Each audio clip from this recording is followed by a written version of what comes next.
12 मार्च 1993 दोपहर के करीब 1:30 मुंबई शहर अपनी रफ्तार में दौड़ रहा था। सड़कें भरी हुई थीं, लोग अपने अपने काम में व्यस्त थे। तभी अचानक एक के बाद एक धमाकों की आवाज ने पूरे शहर को हिला दिया। धुआं, चीखें और अफरा तफरी। कुछ ही मिनटों में मुंबई का दिल खून से भर चुका था और इसी खून के धुएं के पीछे एक नाम धीरे धीरे उभर रहा था, दाऊद इब्राहिम। एक ऐसा नाम जो आने वाले दशकों तक भारत की सबसे बड़ी पहेली बन गया। उस दिन के बाद दाऊद इब्राहिम सिर्फ एक अपराधी नहीं रहा, वो एक साया बन गया। एक ऐसा साया जो हर जगह मौजूद था लेकिन कहीं दिखता नहीं था। भारत की खुफिया एजेंसियों के लिए वो सबसे बड़ा लक्ष्य बन चुका था। लेकिन हर बार, हर ऑपरेशन से कुछ कदम पहले वो गायब हो जाता था, जैसे उसे हर चाल का पहले से अंदाजा हो। कहा जाता है कि 1993 के बाद दाऊद ने दुबई छोड़कर पाकिस्तान में शरण ली।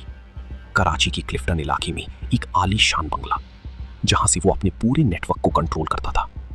लेकिन पाकिस्तान हर बार इस बात से इनकार करता रहा, अंतर्राष्ट्रीय मंचों पर भी और पर्दे के पीछे भी। सच हमेशा धुंध में छिपा रहा। समय बीतता गया, सरकारें बदली, एजेंसियां बदली, लेकिन दाऊद की फाइल कभी बंद नहीं हुई। भारत के राष्ट्रीय सुरक्षा सलाहकार अजीत डोभाल जैसे नाम भी इस मिशन से जुड़े। कई गुप्त ऑपरेशन प्लान किए गए। कई बार यह खबर आई कि दाऊद बहुत बीमार है। कभी कहा गया कि उसे जहर दिया गया, कभी यह भी सामने आया कि वो मर चुका है। लेकिन हर बार कुछ समय बाद एक नई जानकारी सामने आ जाती जो इस कहानी को और उलझा देती। इंटरनेट और सोशल मीडिया के दौर में भी दाऊद इब्राहिम एक रहस्य ही बना रहा। कुछ रिपोर्ट्स में दावा किया गया कि वो अभी भी जिंदा है, अपनी पहचान बदलकर, अपने चेहरे को छुपाकर एक आम इंसान की तरह कहीं जी रहा है। वहीं कुछ सूत्र ये कहते हैं कि उसकी मौत हो चुकी है, लेकिन उस सच्चाई को जानबूझकर छुपाया जा रहा है, क्योंकि उसका जिंदा या मृत होना कई देशों के लिए एक संवेदनशील मुद्दा बन चुका है। सबसे चौंकाने वाली बात यह है कि इतने सालों में ना तो कोई पुख्ता तस्वीर सामने आई और ना ही कोई आधिकारिक पुष्टि, सिर्फ कयास, अफवाहें और अधूरी जानकारियां।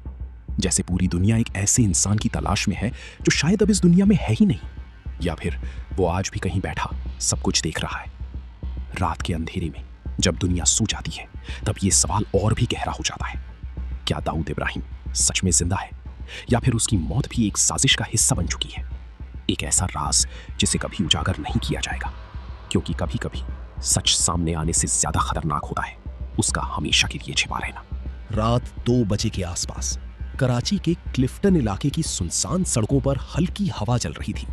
दूर कहीं समुद्र की लहरों की आवाज सुनाई दे रही थी, लेकिन एक खास बंगले के अंदर हर लाइट जल रही थी। सुरक्षा इतनी कड़ी थी कि वहां एक परिंदा भी बिना इजाजत पर नहीं मार सकता था।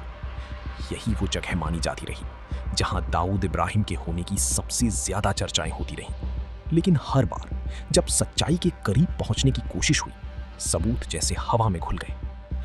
कई अंतर्राष्ट्रीय रिपोर्ट्स में यह दावा किया गया कि दाऊद को पाकिस्तान की खुफिया एजेंसियों का संरक्षण मिला हुआ है।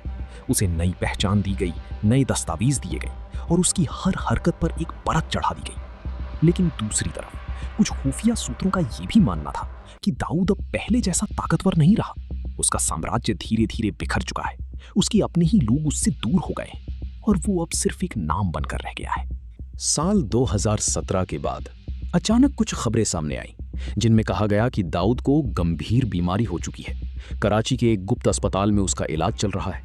फिर 2020 में एक और खबर आई कि उसे जहर दिया गया है और उसकी हालत बेहद नाजुक है। लेकिन कुछ ही दिनों में ये खबर भी गायब हो गई। ना कोई आधिकारिक बयान, ना कोई तस्वीर, जैसे किसी ने जानबूझकर सच्चाई को दबा दिया हो। इसी बीच भारत की खुफिया एजेंसियां लगातार उसकी हर गतिविधि पर नजर बनाए रखी हुई थी। सैटेलाइट इमेजेस, इंटरसेप्टेड कॉल्स और गुप्त सूत्रों के जरिए हर छोटे से छोटे संकेत को जोड़ा जा रहा था। लेकिन हर बार एक आखिरी कड़ी गायब हो जाती, जैसे कोई अदृश्य ताकत हर सबूत को मिटा रही हो। कुछ विश्लेषकों का मानना है कि दाऊद की मौत बहुत पहले हो चुकी है, लेकिन उसकी पहचान और नेटवर्क को जिंदा रखा गया है ताकि उसका नाम एक डर बना रहे, एक ऐसा डर जो अंडरवर्ल्ड को कंट्रोल में रखे।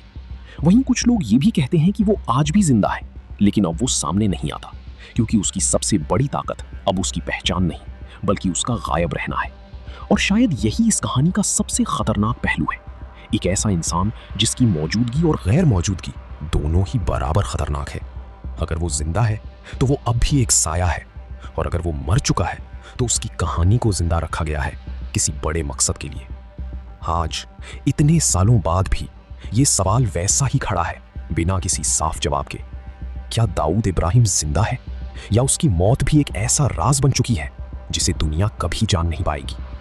क्योंकि कुछ कहानियां खत्म नहीं होती, उन्हें बस अधूरा छोड़ दिया जाता है ताकि उनका डर हमेशा जिंदा रहे। ऐसी सच्ची कहानियां और रहस्यमयी घटनाओं की गहराई में उतरने के लिए ट्रू लेंस हिंदी चैनल को सब्सक्राइब करें और इस वीडियो को लाइक करना ना भूलें।